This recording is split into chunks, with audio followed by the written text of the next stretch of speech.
ان پابندیوں کو ہٹانے کے لیے روس کو وہ اقدامات واپس لینے ہوں گے جن کی وجہ سے یہ تعزیرات لگائی گئی ہیں۔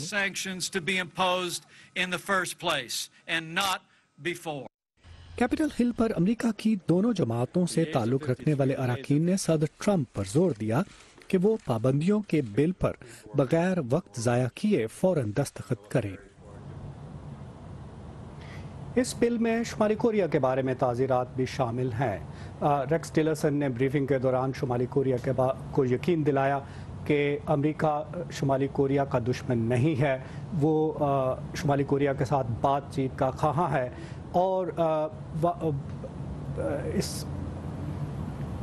اقتدار میں تبدیلی نہیں چاہتا، نہ ہی حکومت گرانا چاہتا ہے۔ جی ساگر۔ ندیم ہمیں کیپٹل ہل سے اپڈیٹس دے رہے تھے، تھینک یو ندیم۔ پولیو کے موضوع پر بننے والی ایک پاکستانی فلم ساون نے 3 عالمی ایوارڈز حاصل کیے ہیں۔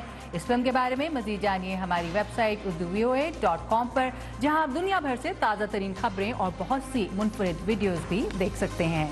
اور اب وقت ہوا ہے ورلڈ ویو کا، جس میں شامل ہوتی ہیں دنیا کے مختلف حصوں میں پیش آنے والے کچھ اہم اور انٹرسٹنگ واقعات کی جھلکیاں۔ امریکی سینٹ نے محکمہ انصاف کے ایک سابق سینئر عہدیدار کرسٹوفر رے کو بھاری اکثریت سے ایف بی آئی کا نیا سربراہ مقرر کرنے کی توثیق کر دی ہے۔ کرسٹوفر رے نے امریکی قانون سازوں کو بتایا کہ وہ کسی فرد سے وفاداری کا حلف نہیں اٹھائیں گے اور دباؤ کی صورت میں مستعفی ہونا پسند کریں گے۔ اقوام متحدہ نے ونیزویلا میں گرفتار اپوزیشن رہنماؤں کی جلد رہائی کا مطالبہ کیا ہے، جبکہ امریکی صدر ڈونلڈ ٹرمپ نے گرفتار اپوزیشن رہنماؤں کی صحت اور حفاظت کی ذمہ داری ونیزویلا کی حکومت پر عائد کی ہے۔ بینکاک کی عدالت نے تھائی لینڈ کے سابق وزیر اعظم اور ان کے نائبین سمیت کئی سابق حکومتی عہدیداروں کو اپنے دور اقتدار میں اختیارات کے ناجائز استعمال کے الزام سے بری کر دیا ہے۔ ملیشیا میں $1 ملین مالیت کے نایاب ہاتھی دانت اور جنگلی جانور پنگولن کی کھال اسمگل کرنے کی کوشش ناکام بنا دی گئی ہے۔ کوالالمپور ایئرپورٹ کے ویئر ہاؤس سے قبضے میں لی گئی نایاب جنگلی حیات دبئی کے راستے نائجیریا اور لاگوس سے ملیشیا لائی گئی تھی۔ پاکستان سمیت دنیا کے اکثر ملکوں میں شادی کو روایتی طور پر اہم ترین معاشرتی یونٹ سمجھا جاتا ہے، لیکن آج 21ویں صدی میں ماہرین کہتے ہیں کہ روزگار کی مشکلات، اخراجات میں اضافے اور کئی دیگر مسائل نے شادی کو بحیثیت ادارہ کچھ کم مقبول کر دیا ہے۔ امریکہ میں شادیوں کی شرح میں مستقل کمی آ رہی ہے، مزید اس رپورٹ میں۔ واشنگٹن پوسٹ کی ایک حالیہ رپورٹ کے مطابق امریکہ میں سال 1980 سے شادیوں کی شرح میں مستقل کمی آ رہی ہے۔ اعداد و شمار سے یہ ظاہر ہوتا ہے کہ سال 1870 سے اب تک، جس میں معاشی زوال کا زمانہ بھی شامل ہے، امریکہ میں شادیوں کی شرح سب سے کم ہے۔ مارک سٹارز اور سنڈی ایڈمز امریکہ کی اس بڑھتی ہوئی آبادی کا حصہ ہیں جو شادی کے بندھن میں بندھنا پسند نہیں کرتے۔ ہمیں پہلے ایک انسان کے ساتھ رہ کر دیکھنا چاہیے، یہی وجہ ہے کہ ہم نے شادی نہیں کی۔ کیا اس کا یہ مطلب ہے کہ یہ لمحہ امریکہ کی تہذیب سے مٹتا جا رہا ہے؟ میرا خیال ہے کہ یہ رواج ختم ہو رہا ہے۔ زیادہ تر لوگ اب اس رشتے کی ضرورت محسوس نہیں کرتے۔ کمال نواش واشنگٹن ڈی سی میں وکالت کے پیشے سے منسلک ہیں اور فیملی لا کے ماہر ہیں۔ گزشتہ 15 سال سے انہوں نے امریکہ میں روایتی شادیوں کی شرح میں مستقل کمی محسوس کی ہے۔ امریکہ میں شادی کا نظریہ مختلف وجوہات کی بنا پر تبدیل ہوتا جا رہا ہے۔ کچھ لوگوں کا خیال ہے کہ شادی ایک مہنگا سودا ہے جس میں بہت رسک بھی ہے۔ شادی کرنے میں پیسے کا ضیاع حد سے زیادہ ہے۔ جہاں ایک طرف تو شادی کے اخراجات کی وجہ سے لوگ اس رواج سے دور بھاگتے ہیں، وہیں دوسری طرف شادی کی ناکامی کا ڈر بھی شادیوں کی شرح میں کمی کا باعث ہے۔ 24 سال سے شادی کے رشتے سے منسلک ریاست میری لینڈ کے شہر لورل کی رہائشی سیرا ہرنینڈس کی حال ہی میں طلاق ہوئی ہے۔ وہ اپنی شادی کی ناکامی کی وجہ خود کو قرار دیتی ہیں۔ اس میں بہت درد ہے، یہ بہت کٹھن ہے، بہت کٹھن۔ آپ چاہتے ہیں کہ کاش آپ اس لمحے کو واپس پا سکیں جہاں آپ اس رشتے کو سدھار سکتے تھے، لیکن اب بہت دیر ہو چکی ہے۔ لیکن اب بھی امریکن معاشرے میں کامیاب شادیوں کی بھی کمی نہیں ہے۔ میری لینڈ کے رہائشی رون اور کیرولین گزشتہ 56 سال سے شادی کے رشتے سے منسلک ہیں۔ شادی کا مطلب ہے وفاداری. مجھے شادی کے رشتے میں بے وفائی پسند نہیں. مجھے یاد ہے جب ہم جوان تھے میں ان سے کہتی تھی کہ اگر تمہاری زندگی میں کوئی اور ہے تو مجھے بتا دینا, میں تمہیں کسی اور کے ساتھ بانٹ نہیں سکتی. ایک چیز جس نے ہم دونوں کو اتنے سال ساتھ رہنے میں مدد دی ہے وہ ہے ان کی باکسنگ. پیو ریسرچ سینٹر کی ایک رپورٹ کے مطابق امریکہ میں غیر شادی شدہ لوگ جن کی عمر 25 سے 34 سال ہے, ان میں سے 34% لوگ شادی کرنے سے پہلے معاشی طور پر مستحکم ہونا چاہتے ہیں. رونی ڈنکن کی رپورٹ کے ساتھ سحر ماجد, اردو VOA, واشنگٹن.